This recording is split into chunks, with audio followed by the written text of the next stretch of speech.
Sir आप लोगों का भी कुछ मिसिंग हुआ है क्या? हम लोग सीआईडी से। हम यहाँ पर किस पैसेंजर्स के बारे में पूछताछ करने आए हैं। आज सुबह कनेक्ट एयरवेज से 3 लोग एक कॉफिन लेकर मनाली से मुंबई आए थे। और वो 3 पैसेंजर्स ये लोग हैं। ये देखिए, ये पूरब, गौतम और ये माया। ये तीनों अपने पिता की लाश को कॉफिन में डालकर यहाँ लाए थे। जी हाँ सर, लाए तो थे। उस कॉफिन में इनके पिताजी की लाश थी जो इनके घर तक कभी पहुंची ही नहीं, बल्कि उस कॉफिन में पूरब कुमार की लाश पाई गई थी। ये कैसे हो गई?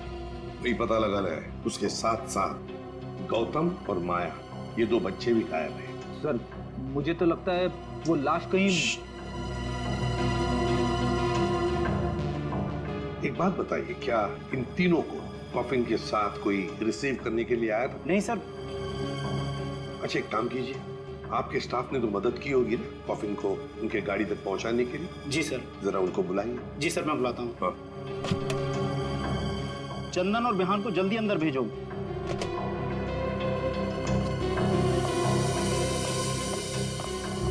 क्या हुआ सर? आज सुबह कनेक्ट एयरवेज से कॉफिन आया था। हाँ साहब। उसके बारे में सीआईडी वाले आपसे कुछ पूछना चाहते हैं। सीआईडी साहब, हमने कोई गड़बड़ नहीं किया साहब। हम तो बस काम कर रहे थे साहब। हमने तो बस उस कॉफिन को उस गाड़ी में चढ़ाया था साहब। एक मिनट, तुमने कोई गड़बड़ नहीं की है। सिर्फ इतना बताओ कि जब तुम ये कॉफिन यहाँ से उनके गाड़ी तक ले जा रहे थे तो उस दौरान उसके बीच में कभी कोई मिलने आया था या कोई ऐसे कुछ भी हुआ था क्या? हाँ साहब, हम उन तीनों को लेकर जब यहाँ से बाहर निकले, उनके साथ जो लड़की थी ना, उसको एक फोन आया सर। पता नहीं क्या बात हुई, फिर वो अचानक से कहने लगी पार्किंग में एक नीली वैन खड़ी है, ये कॉफिन वहां ले चलो। अच्छा, वैन के ड्राइवर को देखा तुमने? नहीं साहब, वैन के ड्राइवर को तो नहीं देखा, लेकिन साहब वैन का नंबर मुझे याद है। गुड, तो नंबर दो। XY 02 6813। सचिन, पता लगाओ इस नीले रंग के वैन का। पूरब, गौतम और माया 3 बच्चे अपने पिता जगन की लाश को लेकर मनाली से मुंबई आते हैं। लाश को कॉफिन में लाते हैं बाय एयर। मुंबई पहुंचने के बाद वो अपनी मां को फोन करके बताते हैं कि वो मुंबई पहुंच गए और साथ साथ वो कॉफिन भी। मगर जब ये कॉफिन उनकी मां किलोरी के घर पहुंचता है तो कॉफिन में से निकलती है बड़े बेटे पूरब की लाश। जगन की लाश गायब है और उसके साथ साथ गौतम और माया, दोनों बच्चे भी गायब हैं। तीनों के तीनों गायब। सर हो सकता है कि जिस वैन में वो लोग लाश लेकर जा रहे थे वो वैन कहीं रुक गई हो और शायद वहीं पे कुछ हुआ हो। बस तो इसीलिए तो उस ड्राइवर की जरूरत है हमें। वो ड्राइवर कौन था, उस गाड़ी के बारे में डिटेल सब कुछ चाहिए हमें। सर, वैन के रजिस्ट्रेशन नंबर से मैंने मालिक का पता लगाया। फिर मालिक का कहना है कि वैन तो कुछ महीने पहले ही चोरी हो गई। ये लो। सर इसका मतलब अब गौतम और माया की जान को खतरा है। बड़ी बारीकी से प्लानिंग की है, खतरनाक प्लानिंग की है। देखते।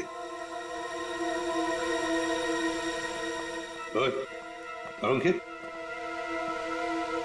कुछ मिला? हाँ बस, ये देखो, ये मिट्टी कॉफिन के नीचे लगी है। इस मिट्टी में इस कॉफिन का पता। मिट्टी में पता? हमें तो नहीं दिखा। उसके लिए सालूखी की नजर चाहिए। सरुखे, कॉफिन का पता तो हम लगा ही लेंगे, पर पूरब की लाश इस कॉफिन में आई कहां से? ये पूरब की नाक बताएगी बॉस।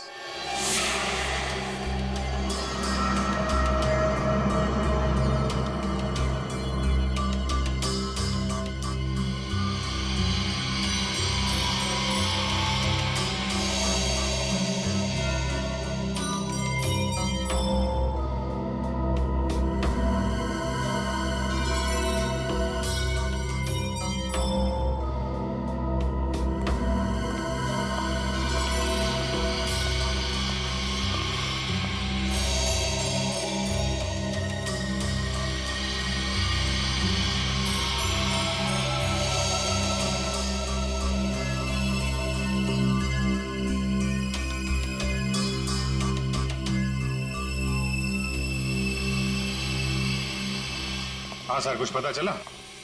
भाई अभी तक तो शक पर ही काम कर रहा हूं। है शक दूर नहीं हुआ? हो गया, शक दूर हो गया। मुझे इसकी नाक में से पोलन्स मिले, पराग कण। और सालुंके साहब वो कैसे पता चला? फॉरेंसिक पोलिनोलॉजी से। सालुंके साहब, ये क्या है? रेडी, ये फॉरेंसिक साइंस की एक अलग टेक्निक है। सर इसमें क्या होता है? निखिल, इस टेक्नोलॉजी से हम बहुत छोटे पार्टिकल्स लाइक माइक्रो पार्टिकल्स को स्टडी करते हैं, जो कि फूल, पौधे, कपड़े, मिट्टी, ऐसे कई सारी चीजों में पाए जाते हैं। वाह, क्या बात है तारिका जी, क्या नाम? लेकिन इसे बड़े ध्यान से देखना पड़ता है, क्योंकि कई बार क्या होता है कि आवारा भंवरे एक फूल पर बैठ करके उसके सारे पोलन्स, उसके सारे पराग कण चुरा करके भाग जाता है और पूरे के पूरे माहौल को गंदा कर देता है।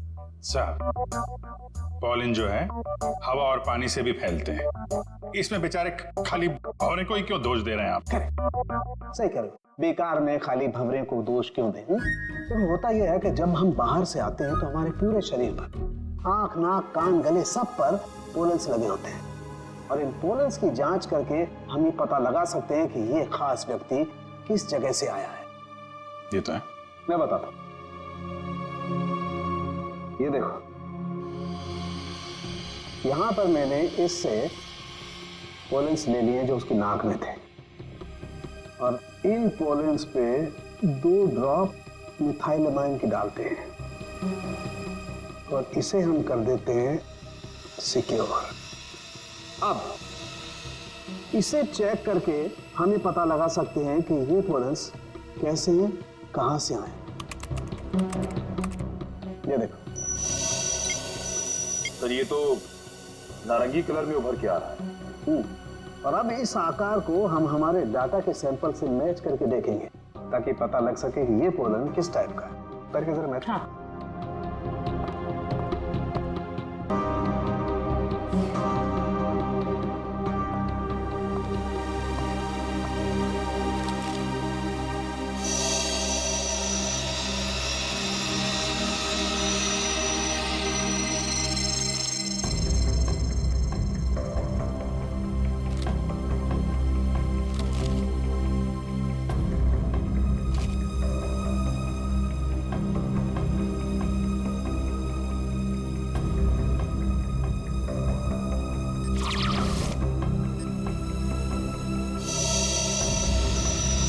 वाओ सर, ये तो पॉलेंस की पूरी लाइब्रेरी है। एक पॉलन कहाँ पैदा हुआ, धरती पे कहाँ पाया जाता है, पूरी डिटेल्स है इसमें। फॉरेंसिक साइंस की इस टेक्निक की वजह से क्राइम स्पॉट का पता लगाना बड़ा आसान हो गया है। मिल गया मैच।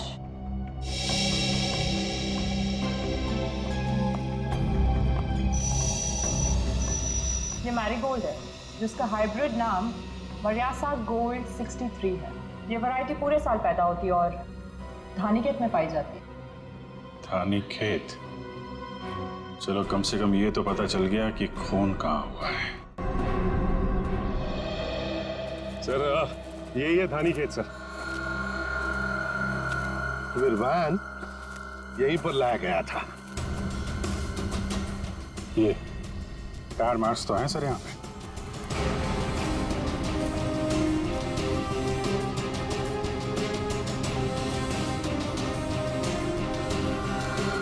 बस ये उसी वैन के टायरों के निशान। ये तो जगन की लाश खूनी ने यहीं कहीं फेंकी होगी। पर सर, इतने बड़े खेत में हम उसकी लाश ढूंढेंगे कैसे? मैं बताता हूँ बस। तो कब बताएगा? क्या मुहूर्त निकलवाना पड़ेगा? बता रहा हूँ ना यार, उखड़ते क्यों? 1 मिनट रुको।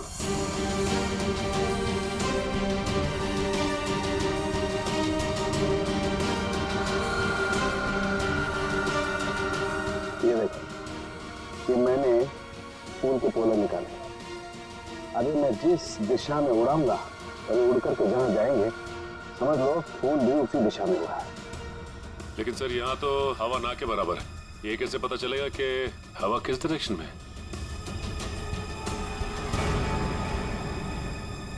ये मुर्गा बताएगा। मुर्गा? हाँ निखिल, मुर्गा। ये मुर्गा है ना, किसान लोग अपने खेत में अक्सर लगाते हैं। इस मुर्गे से पता चलता है हवा का रुख कहाँ पर है। जिस तरफ हवा चलती है ना, उस तरफ ये मुर्गा मुड़ता है, और इसका फायदा होता है पेस्टिसाइड डालने में, हवा के हिसाब से। उस तरफ देखते हैं सर। हाँ चलो देखो जरा आसपास कुछ दिखता है क्या। सर, हाँ सर, वहां पे कोई लेटा है।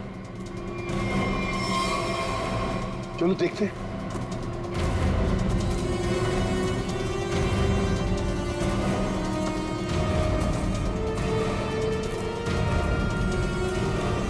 हेलो।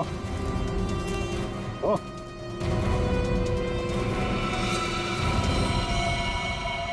ये तो जगन है सर।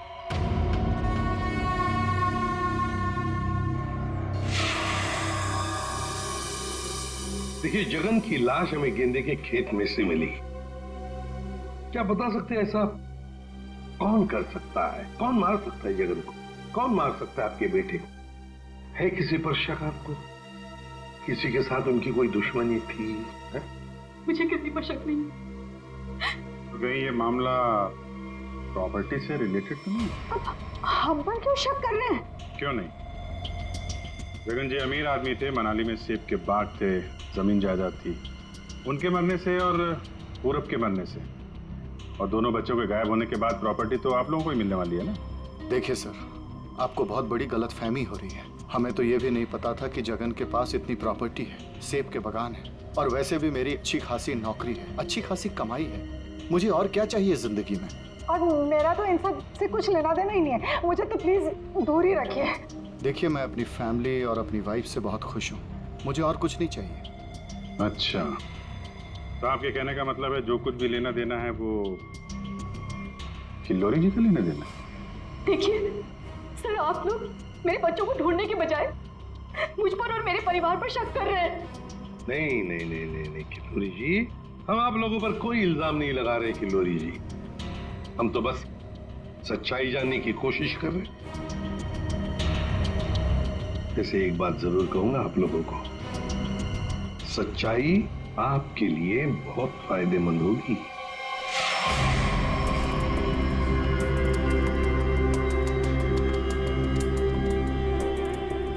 सारिका, इस ताबूत के ये निचले हिस्से में जिस तरीके के निशान लगे हुए हैं ना, उससे तो लगता है इस ताबूत को काफी दूर तक घसीटा गया है।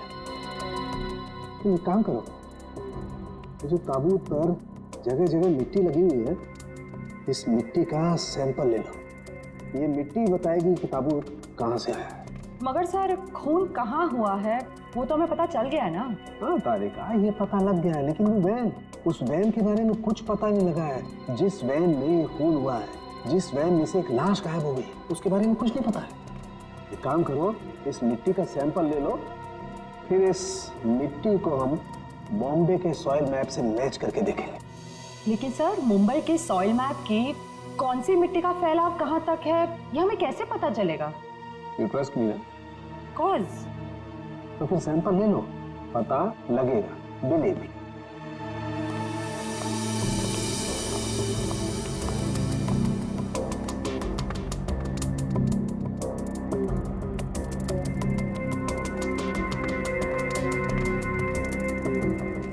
अरे सालू के साहब, फिर से पढ़ाई शुरू कर दी आपने? भाई क्या करें, तुम लोगों की मदद करने के लिए पढ़ाई तो करनी पड़ेगी। अरे लेकिन ऐसा है क्या इस ताबूत में जो इतनी मोटी किताब की जरूरत पड़ गई? इस पढ़ाई की जरूरत क्यों पड़ी, ताबूत बताएगा। वो कैसे? कॉफिन में मिले इस मिट्टी का हम सेडिमेंटेशन टेक्निक से एनालिसिस करेंगे, उससे सब पता चल जाएगा।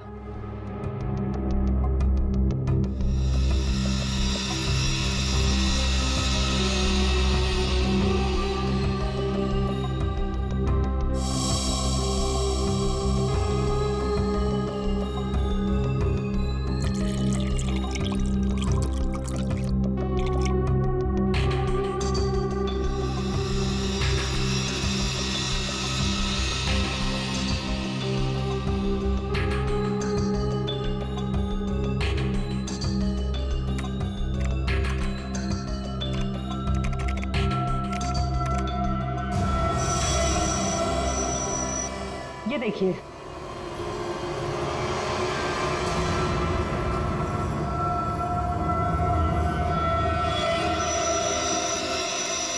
ये तो घास जैसा कुछ लग रहा है। एक मिनट, अब देखो, ये घास नहीं है, ये मोलासिस है, गन्ने के बेस से जो निकलती है, जहां पर गुड़ बनता है। मतलब ये ताबूत वहां पे ले जाया गया था जहां पे गन्ने से गुड़ बनाया जाता है, शुगर फैक्ट्री। मुंबई के आसपास 2-4 शुगर फैक्ट्रीज हैं। अच्छा सालुंके साहब, ये मिट्टी किस एरिया की है, कुछ पता चल सकता है? हाँ बिल्कुल पता लग सकता है।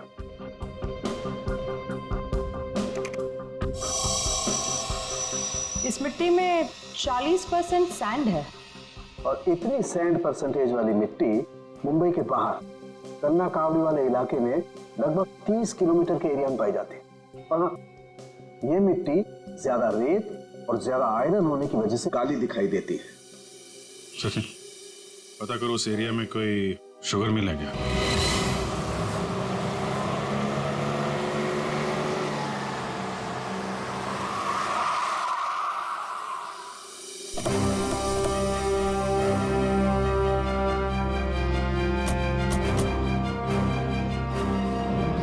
चंगनलाल शुगर मिल। यहाँ तो लोग आ जा रहे हैं, चहल पहल है। यहाँ पे खून ही खून करके कैसे निकल गया? और तो लाशों की अदला बदली भी की है। डॉक्टर सालुंके ने शुगर मिल की बात की थी और यहाँ आसपास 30 किलोमीटर तक यही एक शुगर मिल है। हो ना हो, खून हुआ तो यही है। चलो इससे पूछते हैं। अरे सुनो जी। तुम यहाँ के सिक्योरिटी वाले हो? जी हाँ। हम लोग सीआईडी से तुमसे कुछ पूछना चाहते हैं। सीआईडी साहब, क्या बात है? हमको माफ कर दो, हमारी कोई गलती नहीं है। देखो घबराओ मत, हमारे कुछ सवालों का जवाब दो। हाँ हाँ। क्या तुम यहाँ पर अकेले ड्यूटी पर होते हो या और भी कोई है जो शिफ्ट में आते जाते हैं? हम पूरे टाइम अकेले काम करते हैं। तुम ये बताओ और अपने दिमाग पे जोर डाल के बताओ कि तुमने कोई ताबूत देखा है? काहे डरा रहे हैं? यहाँ ताबूत कैसे देखेंगे? ठीक है, ताबूत नहीं देखा, किसी नीले रंग के वैन को देखा जिसपे शक हुआ हो तुम्हें? साहब वैसे तो हम सब पे शक करते हैं, लेकिन नीले कलर की गाड़ी क्यों नहीं देखे हैं साहब? आप समझ रहे हैं ना? अच्छा चलो एक बात बताओ, यहाँ पर ऐसी कोई और भी खाली जगह है गोदाम जैसी? हाँ साहब, एक पुराना गोदाम है हमारे मालिक के। चलिए दिखाते हैं। चलो दिखाओ। दिखाओ। चलिए आइए साहब, ये है पुराना गोदाम। तुम जरा बाहर जाओ। ठीक साहब। गेट तो काफी बड़ा है। हाँ, वैन आसानी से घुस सकती है। इस जगह को देख के लगता है कि काफी समय से कोई आया नहीं है यहाँ पे। काफी समय से कोई आया नहीं है यहाँ, तो फिर ये बोरिया इसी रखी कैसे गई? और ये ऊपर से टारपॉलिन, जरा देखो तो नीचे क्या है।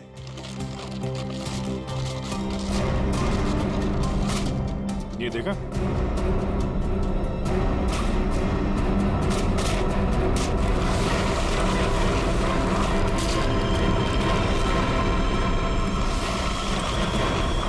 ये क्या है?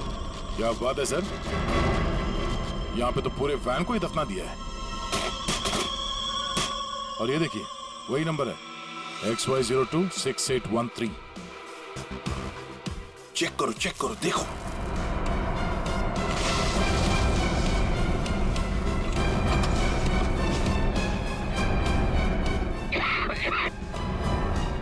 माय गॉड, इतना सारा खून। लगता है 24 घंटे से ज्यादा पुराना है। अभिजीत, लाश इसी वैन में से ले जाई गई है। काम करते हैं, पूरी की पूरी वैन को फॉरेंसिक लैब भेजते हैं।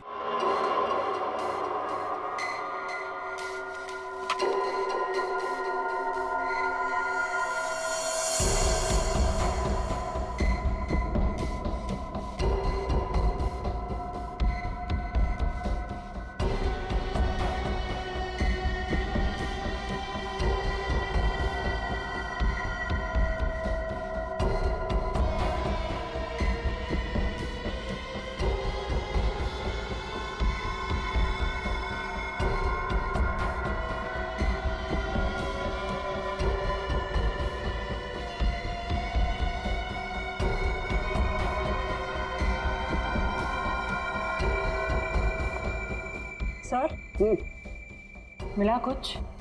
हाँ तारिका, मिला तो है बहुत कुछ, लेकिन जो कुछ मिला है उससे हम खूनी को सजा तो दिलवा सकते हैं, लेकिन बच्चों तक नहीं पहुंच सकते। सर टाइम बहुत कम है हमारे पास, कहीं बच्चों को नहीं तारिका, बच्चों को कुछ नहीं होने दूंगा, लेकिन सबसे पहले हमें यह पता लगाना पड़ेगा कि गैराज में डंप होने से पहले ये वैन आखिरी बार कहां होकर के आई। तो ये कैसे पता लगाएंगे हम? हमने पूरी वैन छान मारी है। तुमने वो कहावत सुनी है, किसी जेंटलमैन को देखना हो तो सबसे पहले उसके जूतों की तरफ देखो। हम भी इस गाड़ी के जूतों की तरफ देखें। मतलब साफ है तारिका, सिंपल। हम इस वैन के टायरों को चेक करेंगे। तारिका, ये वैन जहां से भी होकर आई है उस जगह की मिट्टी के कण इसके टायरों पर चिपके होंगे और वो बताएंगे कि वैन कहां से होकर के आई। Correct correct. हाँ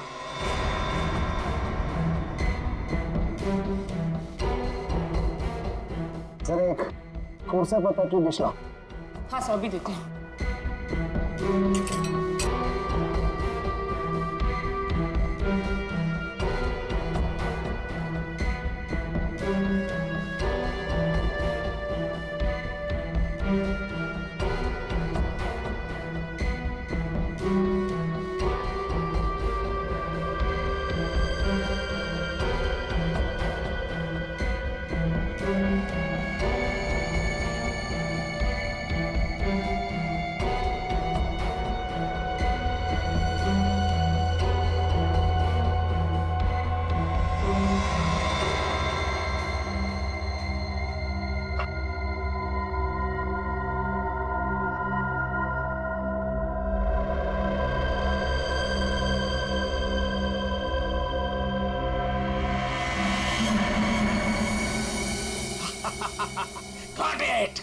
सर क्या है, क्या मिला है? सर बताओ ना क्या मिला है। हेलो। हाँ तारिका जी। हाँ अभिजीत। उस वैन में से कुछ एविडेंस मिला? हाँ मिला तो है, लेकिन मुझे नहीं पता क्या मिला है, सर बता ही नहीं रहे। अरे क्यों? डॉक्टर साहब हैं कहाँ? यहीं पे हैं, कूद रहे हैं, गॉटेड कर रहे हैं। अरे उन्हें ऐसा क्या मिल गया कि जो बरसात के मेढक की तरह कूद रहे हैं? पता नहीं, मुझे कुछ नहीं बता रहे, तुम ही बात कर दो। सर। हाँ अभिजीत। ओ अभिजीत, आज भाई साहब। भैया वो मैसेंजर हमें मिल गया है जो हमें गौतम और माया का पता बताएगा। क्या सफेद रंग का एरो बनाया है पेड़ पे?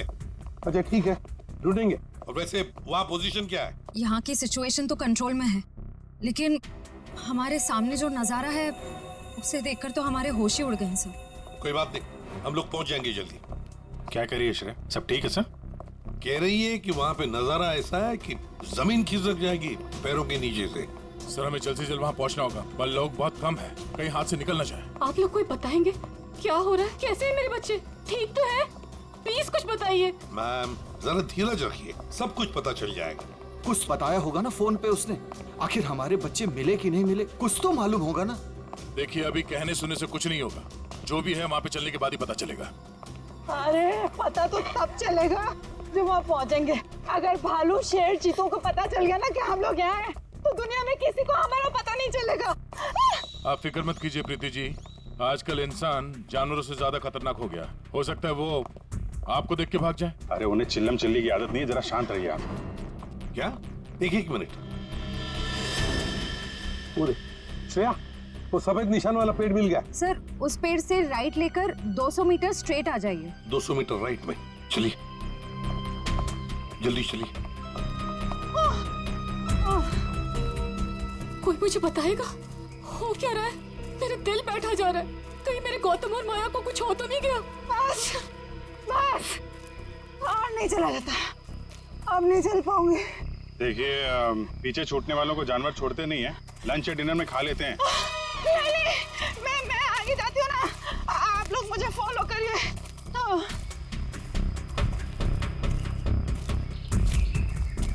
संभाल के, संभाल के। आश्रया। सर वो देखिए सर।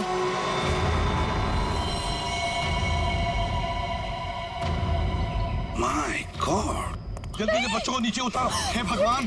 क्या है? चल गए, ये क्या मजाक है सर? जब आप लोगों ने देखा कि ये लोग यहाँ आए थे, इन्हें छुड़वाया क्यों नहीं, नीचे क्यों नहीं उतारा सर? बचा लो मेरे बच्चों को। माया घबराओ मत।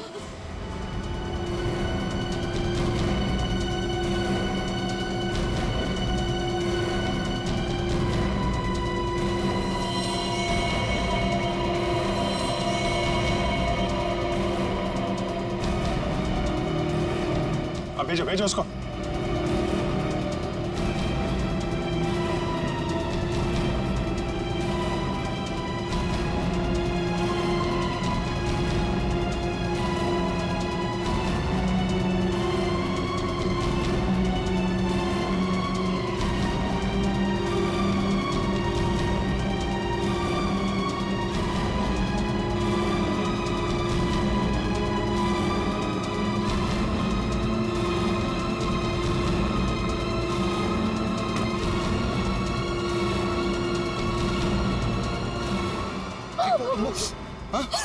तुम लोग ठीक हो ना?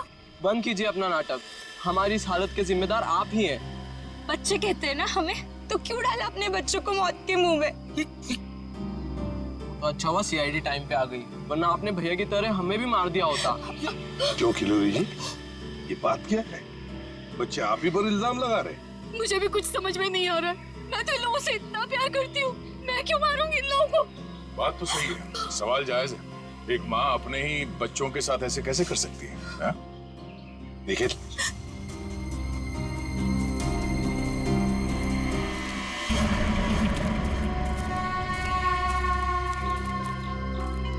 तुमने तो छुपने की बहुत कोशिश की और उस कीड़े ने हमें यहाँ का पता बता दिया। ये लोग कौन है सर? भाई मैडम कुछ पूछ रही, बताओ या और खातिरदारी करें? हमने और खातिरदारी की जरूरत नहीं है, लेकिन साहब पहले मुझे इमरजेंसी वार्ड में भर्ती करा दीजिए। हड्डियों से बड़ी अजीब अजीब आवाजें आ रही है साहब। तो मुझे दिन में ही चांद तारे नजर आ रहे हैं सर। ऐसा लगता है जैसे मैं अंतरिक्ष में। मुंह खोलो अपना जल्दी। फंसा दिया तुमने हमें। मैंने फंसाया? मैं तो लोगों को जानती तक नहीं हूँ। आप नहीं, वो भाई साहब। दिमाग तो नहीं खराब हो गया तुम लोगों का? क्या बोल रहे हो तुम? हाँ,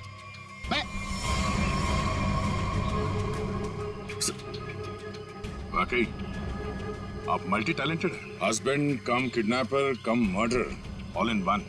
क्या बात है विक्रम? तुम भैया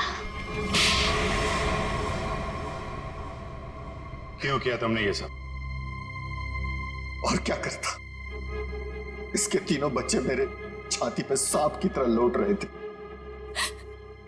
विक्रम, तुमने बोला था कि तुम हमारे बच्चों को मुझसे भी ज्यादा प्यार करोगे, और तुमने मेरे एक बेटे को मार दिया और बाकी दो को मारने की साजिश की। जिस मकसद के लिए मैंने तुम्हें फंसाया, उस पर तुमने पानी फेर दिया। तुम्हें फंसाने का मेरा सिर्फ एक ही मकसद था, तुम्हारी प्रॉपर्टी, तुम्हारा पैसा।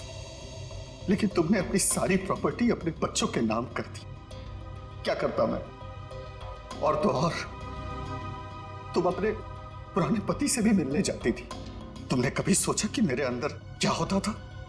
मैंने एक दिन डिसाइड कर लिया, तुम्हारी पुरानी फैमिली को ही तुम्हारे रास्ते से हटा दूंगा। और इसीलिए सबसे पहले तुमने जगन को रास्ते से हटाया, क्यों?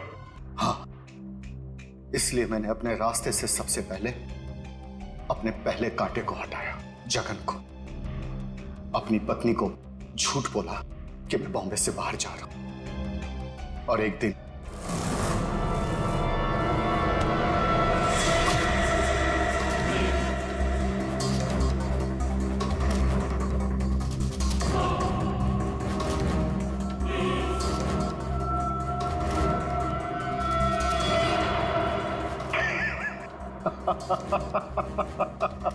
सोचा था जगन के मौत के बाद तुम्हारा झुकाव तुम्हारे बच्चों के लिए कब होगा, लेकिन मैं गलत था। तुम्हारा तो और बढ़ गया, और तो और तुमने उन्हें साथ रखने का फैसला कर लिया। पर यह बात तुम्हें बर्दाश्त नहीं हुई, इसलिए तुमने इन दोनों को भी रास्ते से हटाने का फैसला किया, क्यों? विक्रम, मैंने तुम पर इतना भरोसा किया, तुमने सब बर्बाद कर दिया। मैं तुमसे नफरत करती हूँ, नफरत। जायदाद की लालच में आके तुमने जो मौत का खेल खेला है उसका अंजाम भी मौत है। फांसी होगी तुम्हें, फांसी।